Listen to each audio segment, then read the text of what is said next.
Quand le téléphone a sonné cet après-midi-là, je n'y ai pas prêté attention. Le nom de ma mère sur l'écran signifiait d'ordinaire un rappel de rendez-vous chez le médecin ou une discussion sur la météo à Cap Cod. J'ai répondu gaiement, m'attendant à l'entendre se plaindre de l'humidité. Mais sa voix était différente, plus légère, presque joyeuse. Colin va se marier, annonça-t-elle, comme si elle avait retenu la nouvelle jusqu'à ce qu'elle devienne trop grande pour être contenue. Pendant un instant, une chaleur douce m'envahit. Mon petit frère, enfin prêt à se poser. J'imaginais une église, une salle de réception, peut-être même un orchestre. Je souris, prête à demander la date, les invitations, et où envoyer ma réponse, mais ma mère ne me laissa pas le temps de parler. Ce sera uniquement en famille, dit-elle sèchement. Et Sarafen, tu n'y assisteras pas. Les mots tombèrent comme de l'eau glacée. J'ai cru avoir mal entendu. Je ne vais pas, quoi? C'est la décision de Colin, poursuivit-elle. Il veut quelque chose d'intime, de privé, seulement la famille proche. Je ris, un rire bref et amer. Je fais partie de la famille proche. Elle soupira, comme toujours quand elle pensait que j'étais difficile. Tu sais ce que je veux dire. Sa famille à lui. Tu comprendras un jour. Je restais silencieuse, figée. Mon frère allait se marier, et non seulement j'étais exclue, mais ma mère veillait personnellement à ce que je le reste. Avant que je ne trouve une réponse, elle reprit, d'un ton devenu presque détaché. Bref, Colin et Léona adoreraient passer leur lune de miel dans la maison de plage. Ils pensent que ce serait l'endroit parfait pour se détendre. Envoie-leur juste les clés avant le week-end prochain. Voilà donc la véritable raison de son appel. Pas pour partager sa joie, ni pour m'inviter, mais pour me demander l'accès au seul lieu qui m'appartenait vraiment. Ma poitrine se serra. La maison de plage n'était pas qu'un bien immobilier. C'était des étés d'air salin et de châteaux de sable, de longues soirées à lire face aux vagues, le seul endroit où je m'étais toujours senti chez moi. Je forçai ma voix à rester stable. Je vais y réfléchir, dis-je, même si, au fond, quelque chose de tranchant et d'inflexible venait de naître en moi. Lorsque l'appel prit fin, je restai assise dans le silence de ma cuisine, le bourdonnement du réfrigérateur pour seule compagnie. L'exclusion me brûlait encore, mais sous cette brûlure, un autre feu s'allumait, un feu que je ne pourrais plus ignorer. Je me retrouvai à fixer la petite clé en laiton suspendue à un crochet près de la porte arrière, la clé de la maison de plage. Ma main me démangeait de la saisir, mais je fermai les yeux et laissai les souvenirs affluer. La maison nous appartenait depuis mes 12 ans. Mon père l'avait achetée après des années d'économie, un modeste cottage en bois tourné vers la mer de Cap Cod. Ce n'était pas un palais, mais pour moi, c'était de la magie. L'air salé, le fracas constant des vagues, le soleil couchant embrasant l'horizon d'orange. C'était l'endroit où j'avais appris à respirer librement. À l'époque, Colin l'adorait aussi. Il avait 9 ans, toujours à me suivre avec ses pieds pleins de sable, me suppliant de construire des châteaux ou de courir avec lui jusqu'à l'eau. Nous passions nos étés entiers avec les genoux écorchés, les mains collantes de glace, et les rires résonnants contre les dunes. Pendant un temps, la maison de plage avait été le seul lieu où nous étions égaux, simplement frères et sœurs. Pas de comparaison, pas de favoritisme. Mais les choses ont changé. Mon père est mort quand j'avais 25 ans, et son testament me désignait comme unique propriétaire de la maison. Colin avait reçu d'autres biens, mais pas le cottage. Je savais pourquoi papa me faisait confiance pour le préserver, pour qu'il reste le point d'ancrage de la famille. Colin ne l'a jamais pardonné. À chaque fête, il faisait des allusions, parfois en plaisantant, parfois non, sur l'injustice de la situation. Je préférais ignorer, me dire qu'il était juste envieux, que cela finirait par passer. Mais le ressentiment n'a fait que croître, alimenté par la manière dont ma mère le couvrait de faveurs. Pour elle, Colin était le fils en or, plein de promesses, même lorsque sa vie reposait sur des dettes et des excuses. Aujourd'hui, des années plus tard, ce ressentiment avait pris forme. Il ne convoitait plus seulement la maison. Il la réclamait, comme si elle avait toujours été à lui. La clé scintillait dans la lumière de l'après-midi, et je sus que ce n'était plus une question de souvenir. C'était une limite qui venait d'être franchie, une limite que je ne pouvais plus ignorer. Et en la franchissant, l'image de Colin, le fils doré, se révélerait sous un jour plus sombre, plus dangereux. Colin avait toujours su charmer un auditoire. Il pouvait arriver en retard, sans préparation, et repartir couvert d'éloges pendant que je restais invisible dans mon coin. Enfant, il était le petit malin, celui qui contournait les règles, celui que ma mère défendait avec un sourire indulgent et un « c'est juste Colin ». Comme si ces 3 mots excusaient tout. Rien n'avait changé avec le temps. Il passait d'une entreprise ratée à une autre, toujours en train d'emprunter, toujours promettant la prochaine grande réussite.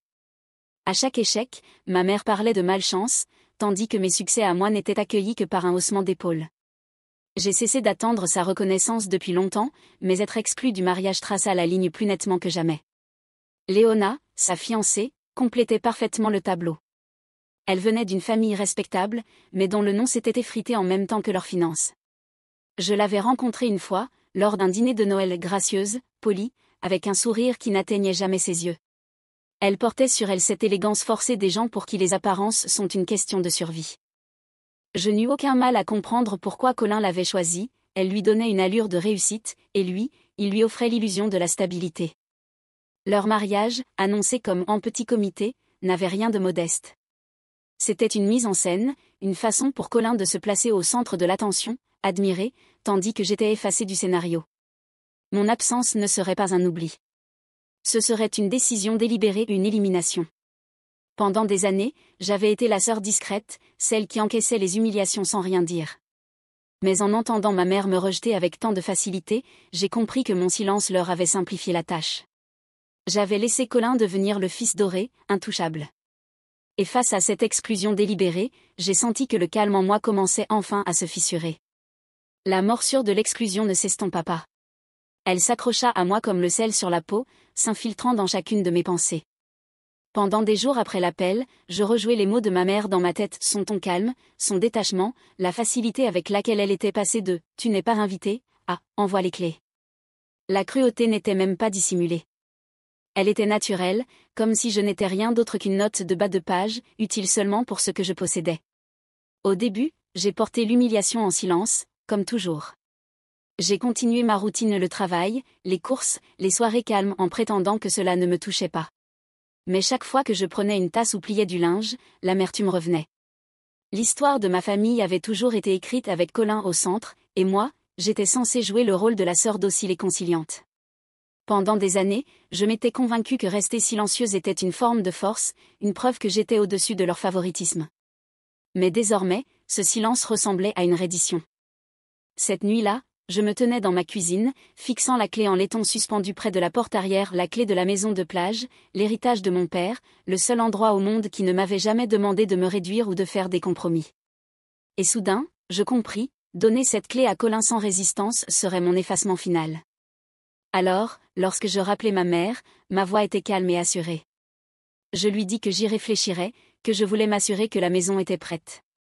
Elle sembla satisfaite, peut-être même un peu suffisante, certaine que je retomberais dans mon rôle. Mais elle n'entendait pas ce qui se cachait sous mes mots, le passage de la résignation à la détermination. Je n'allais ni argumenter ni supplier. J'en avais fini avec ça. À la place, je donnerais à Colin exactement ce qu'il demandait, présenté soigneusement sous la forme d'un cadeau. Mais cette fois, ce ne serait pas la clé de ma maison. Ce serait la clé de sa chute.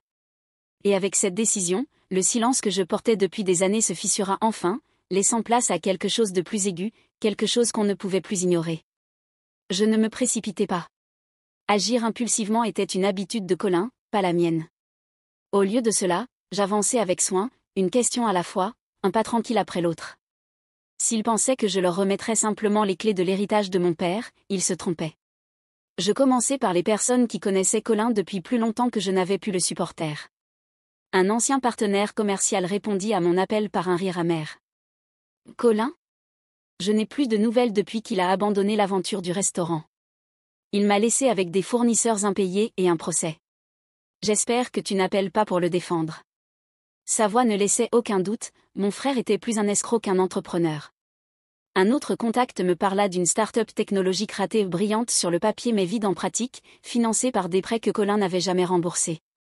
Plus je posais de questions, plus les histoires se recoupaient, charmes, promesses, et un sillage de dettes assez épais pour étouffer quiconque s'approchait de trop près. Les ragots de la petite ville complétaient les détails manquants. Au marché, une vieille voisine se pencha sur son chariot et baissa la voix. « J'ai entendu dire que la banque s'en mêle. Ton frère a des mois de retard. Heureusement qu'il a trouvé une femme comme Léona, sa famille est respectable.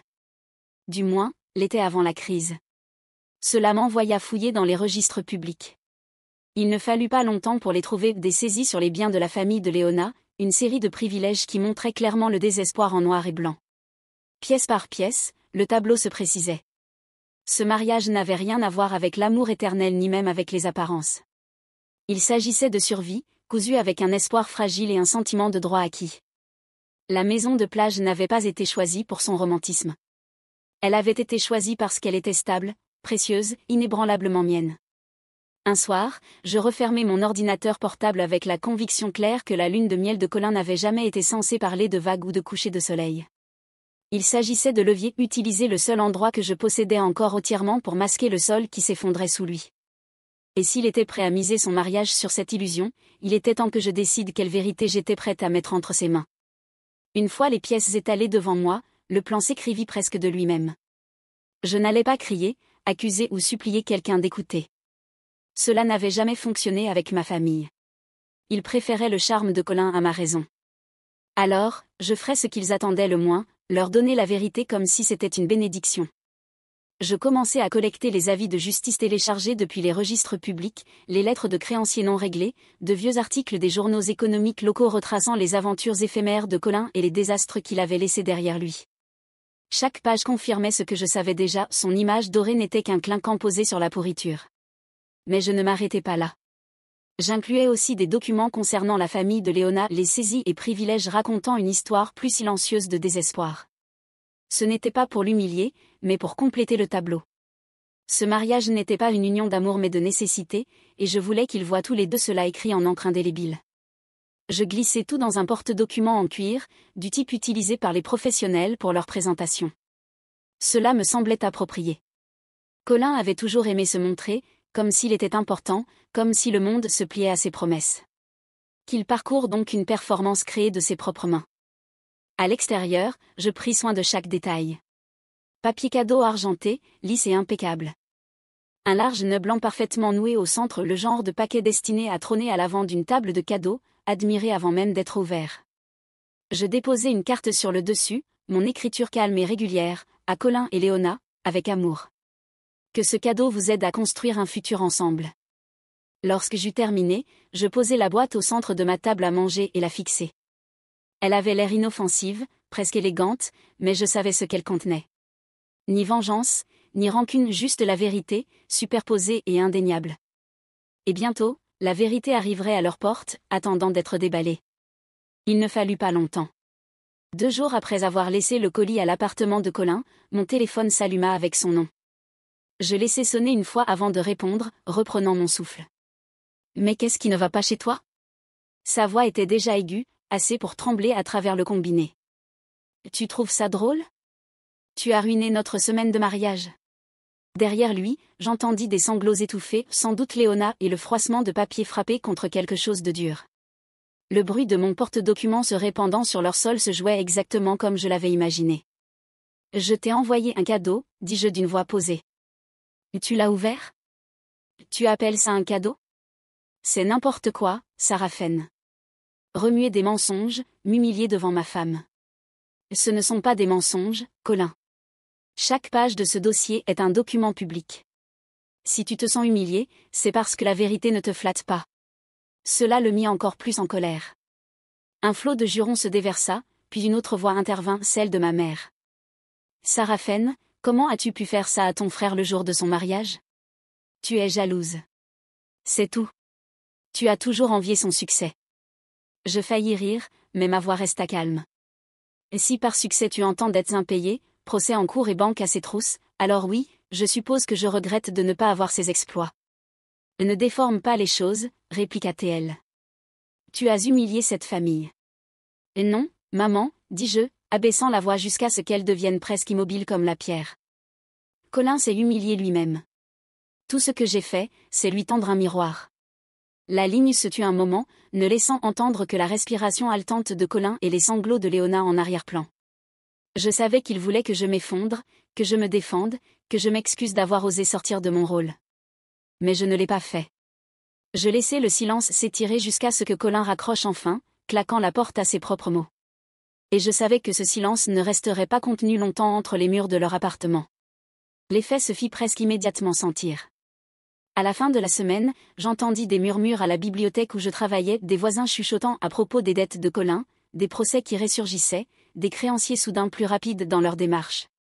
Il semblait que, une fois les documents sortis du papier argenté, ils circulaient plus largement. Son image soigneusement polie ne pouvait résister au poids des traces écrites et des factures impayées. La colère de Léona était plus forte que celle de Colin. Une cousine me raconta qu'elle avait quitté leur appartement en trombe après avoir découvert combien il avait caché les avis de saisie, les procès, les promesses faites à elle concernant un avenir stable. Tout cela n'était que mensonge. Elle s'était engagée dans un mariage fondé sur les apparences, pas sur du sable. Mes parents ne l'avaient pas bien pris. Ma mère, surtout, déambulait dans la ville le menton haut, mais je savais qu'elle entendait les murmures. Pendant des années, elle s'était vantée des entreprises de Colin, de son esprit entrepreneurial, du fils destiné à réussir. Maintenant, ces mêmes voisins la regardaient avec de fins sourires, ceux qu'on réserve à quelqu'un dont les histoires se sont effondrées. Je ne dis rien ni à eux, ni à personne. J'allais travailler, rentrais chez moi, m'occupais de mon petit jardin, et laissais le silence faire ce que des années de parole n'avaient jamais pu accomplir. Je n'avais pas inventé sa chute. Je m'étais simplement contentée de présenter les preuves. Le reste, c'était la gravité, tirant tout vers le bas. Un soir, alors que le soleil plongeait à l'horizon, je marchais jusqu'à la plage derrière ma maison. Les vagues venaient, régulières et sûres, lavant le rivage comme elles l'avaient toujours fait. Pour une fois, je ne me sentais pas invisible. Je n'avais pas besoin de parler pour être entendue. Et tandis que la marée se retirait, laissant le sable propre et nu, je compris que certaines choses, comme les réputations construites sur des mensonges, n'étaient jamais destinées à durer. La tempête était passée, bien que ses échos persistaient. Colin s'était retiré dans le silence, Léona dans la colère, mes parents dans un déni fragile. Aucun appel n'arrivait, aucune excuse, seulement le léger bourdonnement des commérages traversant la ville. Pour une fois, je ne ressentais aucun besoin de rectifier le récit ou de m'expliquer. La vérité avait déjà parlé plus fort que je ne l'aurais jamais pu. Un soir, je retirai mes chaussures et posai mes pieds dans le sable frais derrière la maison de plage. La marée venait juste de commencer à monter, s'enroulant sur le rivage en longs coups patients. Chaque pas enfonçait mes pieds plus profondément dans la terre, manquant à un endroit qui m'avait porté à travers l'enfance, le chagrin, et maintenant ce jugement. Je pensais à toutes les années où j'avais attendu la reconnaissance, une petite mesure d'approbation de la part de ceux qui m'avaient toujours tenu à l'écart de leur cercle. Cette fin m'avait façonné, usé, convaincu que le silence était une force. Mais maintenant, debout pieds nus au bord de l'eau, je réalisais que je n'avais pas besoin de leur permission pour appartenir. La maison de plage était plus que du bois usé et des fenêtres de verre. C'était le dernier cadeau de mon père, un sanctuaire de été empli d'air salé et de rire, et la preuve que je pouvais survivre au poids de l'exclusion. Ils pouvaient essayer de prendre les clés, diminuer ma valeur, m'effacer de leurs jalons, mais ils ne pouvaient pas m'ôter le sol sous mes pieds. Je levai le visage au vent et sentis quelque chose de stable s'installer en moi. Il est possible que je ne sois jamais pleinement accepté par ma famille, mais l'acceptation n'était plus ma monnaie. Le respect l'était. Et le respect, je l'ai enfin compris, n'était pas quelque chose qu'ils pouvaient accorder. C'était quelque chose que je revendiquais. Le sang fait que l'on est lié, mais le respect fait la famille. Et alors que je retournais vers la lueur de la maison, je sus que j'avais récupéré ce qui avait toujours été à moi.